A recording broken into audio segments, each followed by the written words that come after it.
This is the Whitehall Historical Society. This is a beautiful Lustron home, and it's originally built in the 1950s, and it was picked up and brought here from another area here in Columbus. So right here we have Steve. He is the former president of the Whitehall Historical Society. I will be taking a tour with him, and you're going to get to see the inside of the Lustron home, and we're going to learn a little bit of the history. All right, so whenever you're ready. Okay. Well, I'll just kind of tag on to what you had started with here. This one was actually built, this particular one was built in 1949 in London, Ohio, about 40 miles west of Columbus, and belonged to a couple by the name of Bell.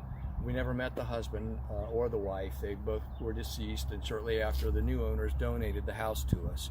We needed a headquarters. We had no prospect of ever having one of our own. Right. And this was a terrific opportunity for us. There's roughly 3,000 pieces that comprise a Lustron home. And all 3,000 pieces we took apart on site, and using various vehicles, whether they be our trunks of our cars or backs of pickup trucks, or large, very large trailers that are used to move earth-moving equipment for the larger pieces, right. And trailers, of course.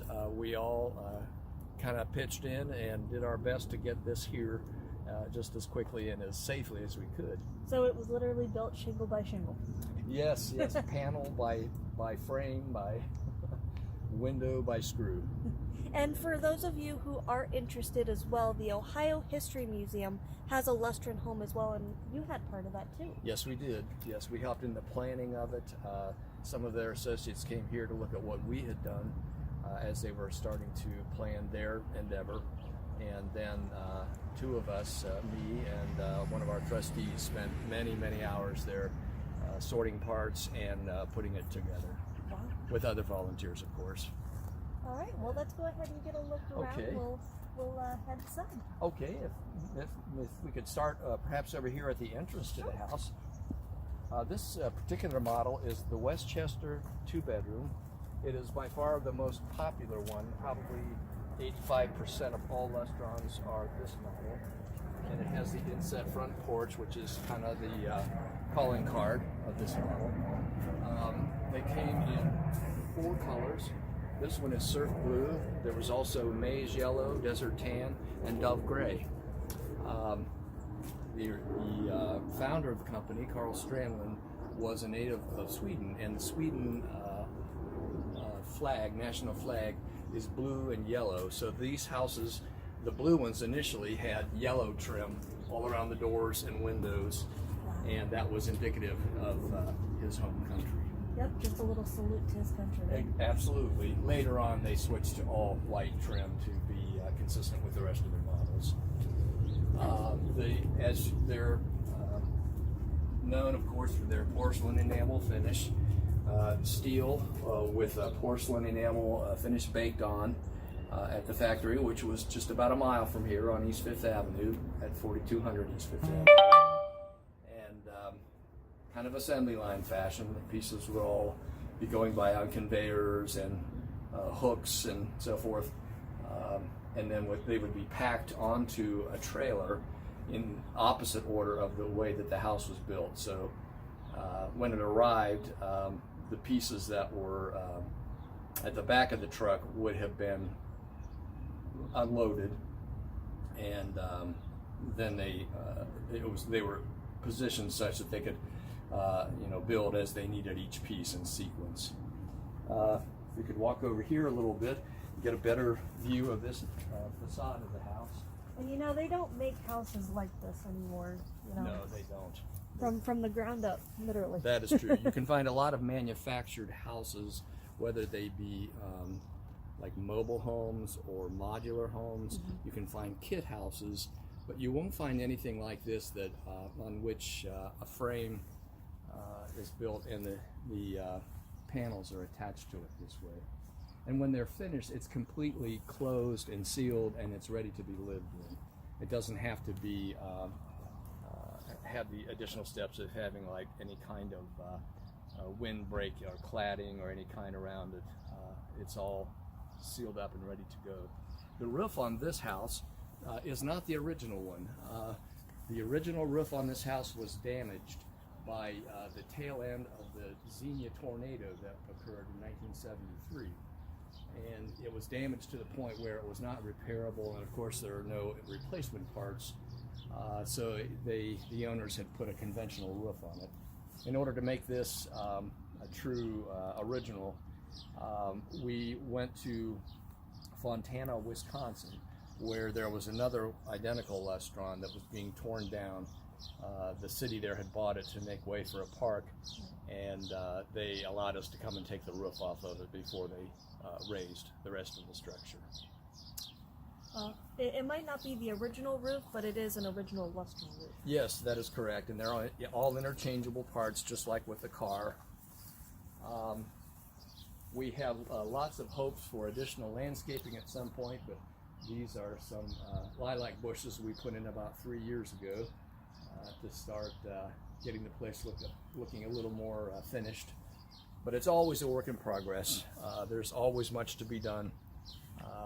But we plug away as we're able to. Absolutely. The reason for this fence is because this particular plot here was a volleyball court, and it had sand about a foot thick there. The city allowed us to build a house here because they had no particular plans for the court. It hadn't been used for a long time. And so the fence, while it's not an attractive addition to the grounds here, it does provide security, and long range we hope to be able to put something else around here instead of what you see here. Absolutely. And you know, I was going to actually say you guys have a lot of land for, you know, Yes. At least this area. Yes, we do. As a matter of fact, in years past we've had some pretty good sized yard sales out here. We've occasionally had our annual picnic here and set up pretty large tents that held about 40 or 50 people. So yes, we do have a lot of land here, and hopefully we could expand someday. Speaking of events, I know you just had your recent, wasn't it a vintage yard sale or a vintage sale? Yes, it was the Eastside Vintage Marketplace, and combined with a classic car show. That was was on May the 4th, about a week ago. And how would you say overall that went? I was told, unfortunately I was out of town, but I was told that it went relatively well. We've had bigger crowds in the past, but it was big enough so that we were able to get a reasonable amount of return on our investment, if you will. Good. And I understand that everyone enjoyed it very much. It's become an annual event here. Well, hopefully I can make it next year. Unfortunately, I was sick at the time, so I couldn't make it. But where do you host the events? Is it outside here on the terrace, or? It's actually here on the parking lot. In the parking lot. The vendors okay. come and set up their booths or tents, and a food vendor, at least one, is always here. Last year we had a band that played not retro music exactly, but hits from the 80s. Okay. That was their focus. And we had an announcer who was giving prizes for the classic cars. And it was very well attended, and we had a lot of people come through the house. Whenever the park sponsors or has an event, they ask us to open the house so that it will be visible and accessible to people who normally wouldn't have a chance to come through. Sure, and you know, I remember from our first meeting, that was like my main central focus, was to actually take a look inside the house and, you know, kind of see you can see the history through the walls. Yes. I'm a firm believer in that. So very true. Well, speaking of the interior, why don't we head in the front door, and you'll see, I think, as a good example of what is considered a repurposed Lustron. It's no longer a home, a private residence. It's something that has been reconfigured to some degree to suit the needs of our group, and what we needed was meeting space and display space. I'll let you walk ahead of me if you will, if you wish. And for that reason, you won't find walls in here that would have defined bedrooms and a bathroom. But you will find that half of it is, as much as we're able to, is set up to look like a typical home, not just a typical Lustron home, but what you might find kind of in the heyday of Whitehall, when it was, at least during one year, it was the fastest growing community in the country. And most of that, the vast majority, was entry-level homes, many of them on slabs. But certainly they would have looked somewhat like this with their the kind of period furnishings that you see in here now. Right. All of these were donated to us by various residents of Whitehall, and so we've done our best to make it look, kind of homey. And Now you host your Whitehall Historical Society meetings right here in the home, correct? that's correct. So how often do you do it? That's once a month, with the exception of January and February because of the weather. It's hard for people to get out. It's on the second Wednesday of each month at 6:30. And they're open to the public. If anyone wants to come in and just listen to the meeting, or just to come in and look around a little bit. We welcome visitors. Now, have you had, more visitors maybe, at the start of the year? Like, have you lost more members than you've gained members? Have you gained more, lost, Well, lost less? over the years, this is our 20th year that we're marking. Over the years, yes, we've lost members, not only because they find other interests, other ways to find their time, but because the people who were the initial members of this group were pretty much founders of the community, who established their homes here in the 50s, in the 60s, and as they've aged, some have died and others are just not in a position to get out and do things and be active the way they once were.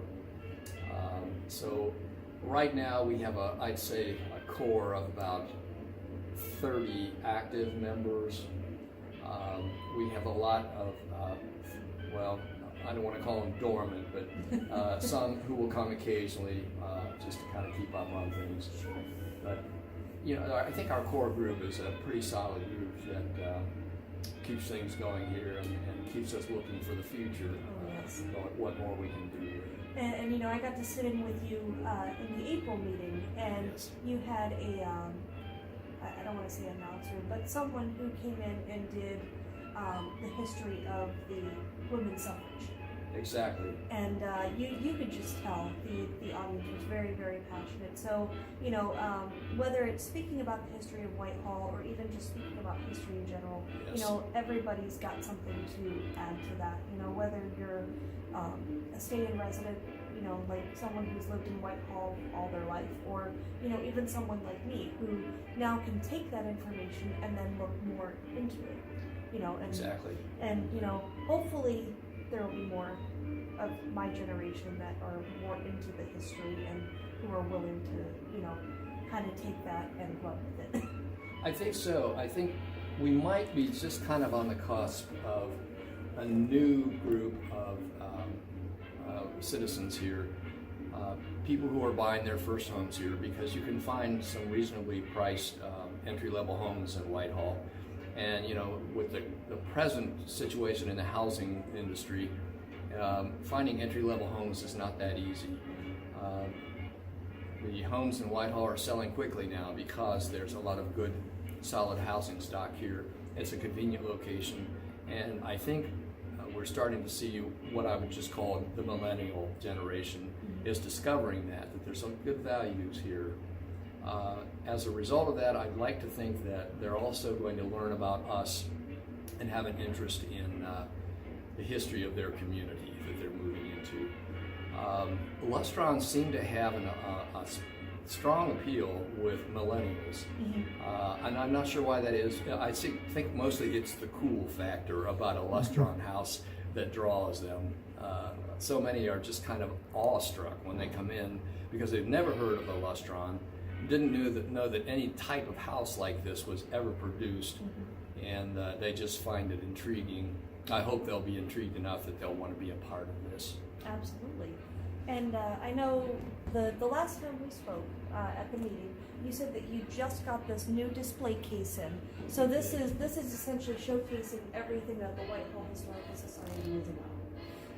Pretty much so. It's an extremely raw form right now because because they're not really complete.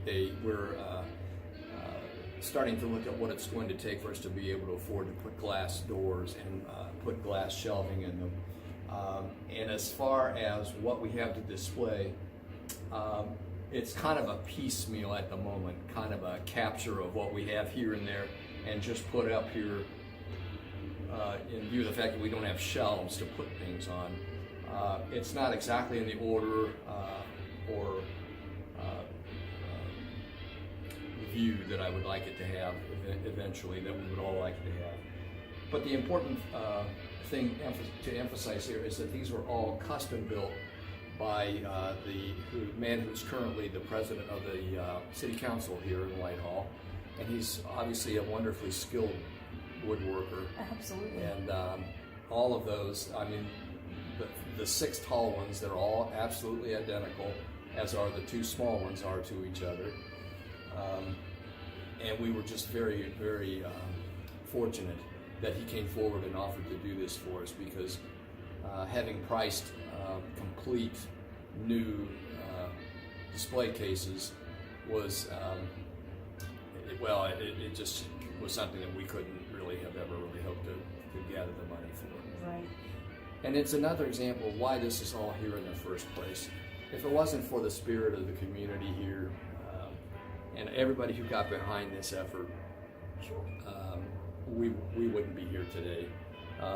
We built this ourselves, with the exception of some of the things that required licensed professionals, like the plumbing and electrical installations. We did every square foot of this ourselves, every cubic foot. It's a team effort.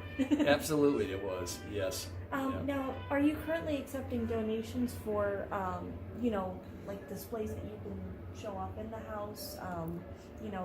Anything from the era, essentially? Absolutely, yes. As a matter of fact, until such time that we have shelving and some better signage, I've just lined up a number of things on the very top there that are kind of indicative of the era.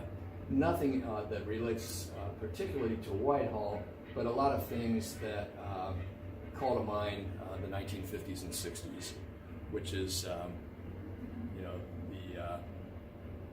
what I would call Whitehall's golden era. Prior to 1947, Whitehall was just, it wasn't even incorporated yet. It was just a sort of a farm community surrounded by other communities that had been established for a long time. Bexley, Reynoldsburg, Gahanna, Groveport, all of them have their old initial core of their villages and cities. Whitehall is one that was kind of in the middle of all that, and it was mostly farms, with it being on the 2 main east-west routes, Broad Street and Main Street. There were numerous businesses along the way, independent mom and pop businesses, but it wasn't until after the war that things really started to pick up here, just as they did in the rest of the nation. And that's when large tracts of land started being bought up, old farms that had been around for generations, and developed. Probably most noteworthy is the Town and Country Shopping Center that went up starting in '49. The Defense Supply Center, which has been around for over 100 years. Right downtown, yeah. Yeah, well, it's right here. It's right here in Whitehall. The Defense Construction Supply Center has had many names over the years. Gotcha. That actually was that came around in 1918, so it wasn't really a part of the urban sprawl that created Whitehall. But nevertheless, it's indicative that the fact that there was a prime location in this area here that was on railroad tracks and near these main east-west highways. Anyway, so that's the 1950s is when things really took off here. And at the same time, at the same year, 1947, the Lustron Corporation landed over here on West Fifth Avenue to supply as many entry-level affordable homes as it could to mostly returning vets from World War II, with a plan to produce 120 houses a day. It didn't happen that way. At their peak, they were only at about 25 a day because they just could not ramp up production fast enough. Given time and a little extra money, I think they would have reached that goal. And we might have all been living in a sort of a Lustron type of house had the company been in a position to go on. But that just wasn't to be. There were too many other forces that were going on that didn't allow that to happen. You know, just to add in a comment, you know, millennial, essentially. I've only seen houses like this, you know, not in person, but, you know, video games or, you know, essentially, there's this game that's really popular now, Fallout.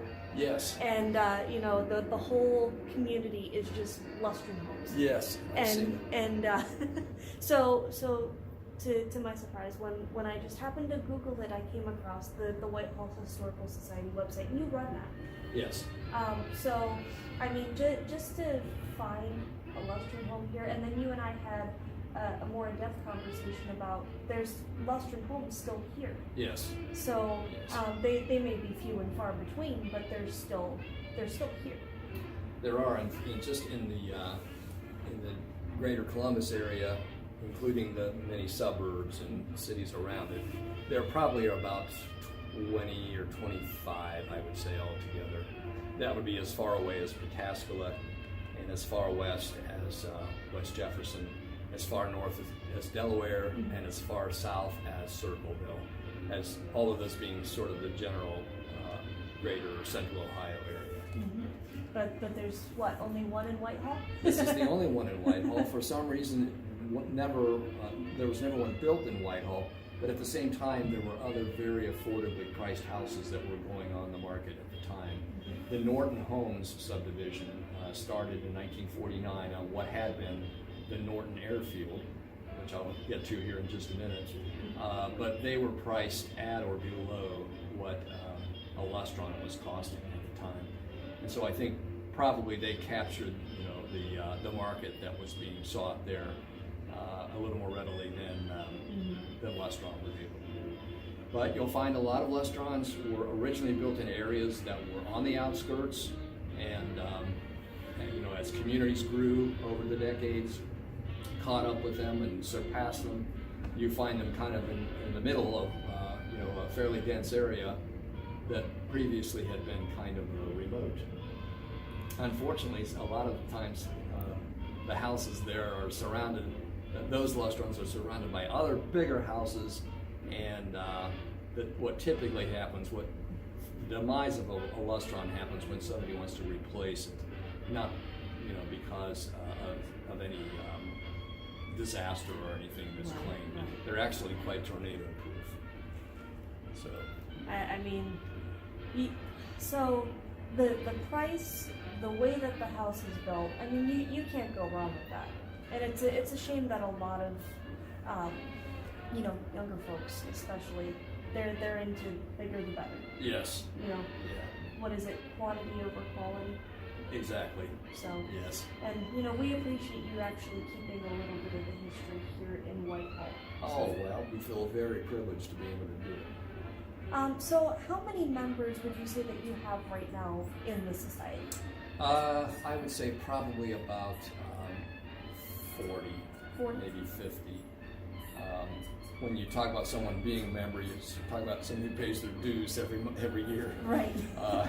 We still have some members who are here and active, but they kind of forget to pay their dues. So I'll count them in as being members. Well, I mean, you get what you can get, right? That's exactly right. Yep, we welcome all of them. And you know, hopefully this will draw in a little bit more of a younger crowd for you, because I know that we talked about essentially, you know, you're not going to be here forever. You want someone in the younger generation to essentially take over. Yes. So, yes. You know, hopefully we can do that. You know, I hope so. And I think, again, I think we should see an influx of younger residents, not only for the reasons I mentioned, because the affordability of housing here and the quality of it, but because there are two new, very large developments that are underway. The stage that they're at now is that they're either just beginning or they're about to begin. One of them is the Norton Crossing development. It's at East Broad Street and Hamilton Road. And in the last year or so, an apartment complex there that was built in the 40s was removed. The city bought the property, and a very, what I would consider a sort of a high-end development is going in with shopping and, you know, reasonably priced apartments. Not the low end necessarily, but also not the high end. You know, there's a target that they're aiming for. And businesses, offices. So I like to think that's going to bring in younger people who want to live in apartments. And then just adjacent to where we are here is another 1950s complex. The city has recently purchased it, and it's going to be removed, and another even larger and more elaborate complex is going to be there. And it will also have many, many housing units in it, apartments, and perhaps condos. I'm not sure about that yet, but they will not be priced such that it will price people out of this community. right. You know, they won't be entry level necessarily, but they will be at a range where they will appeal again to a certain segment and market that we hope will. And you know, Whitehall seems like a really close-knit community too, and I think a lot of the younger generation kind of need that. I appreciate that. Yes, yeah. To be able to live, you know, a lot of people refer to this as the smallest. The biggest small town in Ohio. I think the population here has come back to about 20,000. But in a recent interview, our mayor made the comment that you know, it has a small town feel to it, and yes, everybody knows everybody else's business. Right. Those were her words, but I liked it. You know, just kind of gave it that old Aunt Bee and Andy Taylor and Sheriff, or rather Deputy Fife kind of a feel to it. Right. So, you know, just to go on a little bit more about this, again, they host meetings every month aside from January and February. It's the first Wednesday of every month. So when is the next date for your let's see, the second Wednesday in June, I believe, is June the 12th, if I'm not mistaken, at 6:30 is when we start. So June the 12th, 6:30, right here in Whitehall. You can actually Google it.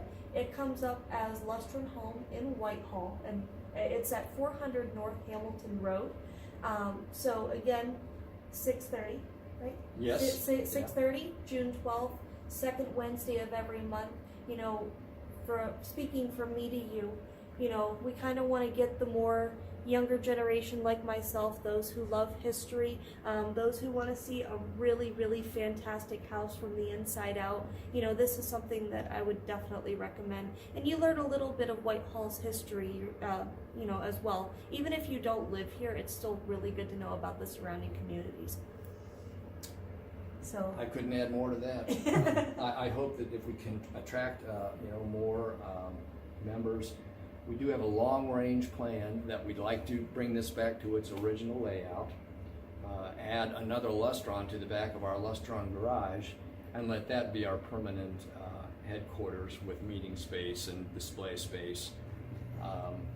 And then hopefully this could be a destination point.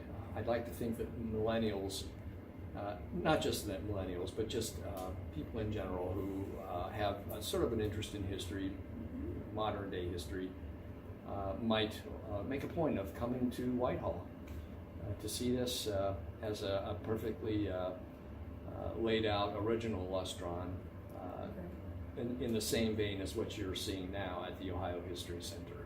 Yep, and that as well, if you've not been to the Ohio History Center yet, you can head there. They have a whole 1950s exhibit. They have a Lustron home on display that's actually viewable on the inside as well, just to give you kind of an idea of everything that you see in here.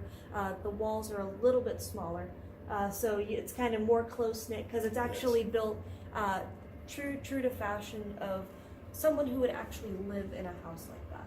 That's right. So this right here is for meeting purposes. The one at the History Center that he had involvement with is essentially for living purposes. Very true. So, yes. Is there anything else that you want to add, maybe about the history? So you said that you're in your 20th year.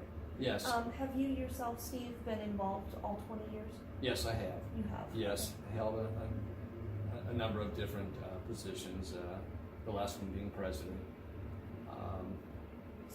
And I would just kind of encourage people to discover Whitehall. It's in what I would call a kind of a renaissance right now. It was a booming place back in the 50s and 60s, then kind of plateaued, and now it seems like it's coming back to the booming place that it was. Many businesses have located here in recent years. As I mentioned, we have some new housing coming, and it's right on top of the airport, major highways. It's a good place to be. And then, the history grows every day. Yes. There's still things that you guys are trying to decipher and figure out, because nobody really knows essentially when Whitehall's history first started. I mean, it could have started before the buildings were built, before people came to live here. We don't know. And that's the whole essential focus of the Whitehall Historical Society, is to find that information. Very true, yes. Beginning back in the 1830s, basically, when the National Road was brought through here, is what spawned the development of this area. And then, of course, the other chapter coming in the 1940s. And then, there's houses like this, and yes, there are. I will always talk such high praise about this house, because I mean, I'm just a huge fan of the 1950s, as I told you before. So I mean, for me to come across something like this, I'm only hoping that followers, people who are viewing this, essentially have that same feeling that they want to learn the history. Yes. And it can start as easily as right here. This is a good way to get your foot in the door. Yeah, I think that you'll be bitten by the bug if you come and see all this metal around you. and it's even tornado proof. So if something were to happen, That's right. You're safe. Yes, you are. Yep. Well, Steve, I appreciate you speaking for us, and kind of giving us the history, the 411 about not only Whitehall but the Historical Society as well. And hopefully I can get some people out here to you. Well, it was very much my pleasure.